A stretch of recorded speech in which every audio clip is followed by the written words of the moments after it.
1806 জন দাগি হয়েছেন, তাদেরকে বলবো বুকে দম থাকলে প্রেস ক্লাবে গিয়ে তাদের নাম বের করুন যাদেরকে টাকা দিয়েছেন।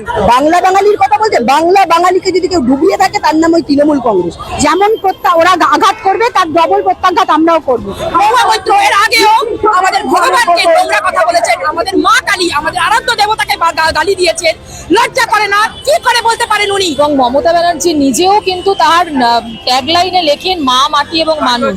সেই মাকে আজকে ভুলুণ্ঠিত করা হচ্ছে। সেম কাজ হচ্ছে কংগ্রেসের, যারা রাহুল গান্ধী যাকে আমরা পাপ্পু বলি, সে পাপ্পু তারা এত নোংরা কুরুচিপূর্ণ মন্তব্য করে থাকে, কি করে তারা এখনো পর্যন্ত খুলেআম ঘুরে বেড়ায়। মহুয়া মৈত্রকে বলবো যে আপনি নারী সমাজের কলঙ্ক।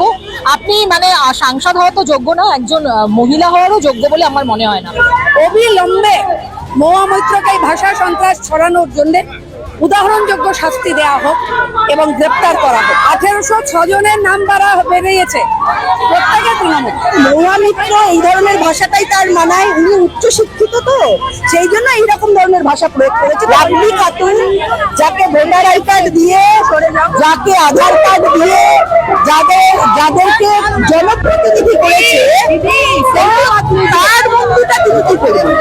आर्मी देश का जनता की सुरक्षा के लिए है और वो सब जानते हैं कि कोई भी जगह में बिना परमिशन से होता नहीं है। जो आर्मी ने जो किया है ठीक किया है। ममता बनर्जी अब अपना पश्चिम बंगाल की जनता को दिखा रहे हैं नाटक, लेकिन आर्मी लोग कोई नाटक नहीं करते हैं।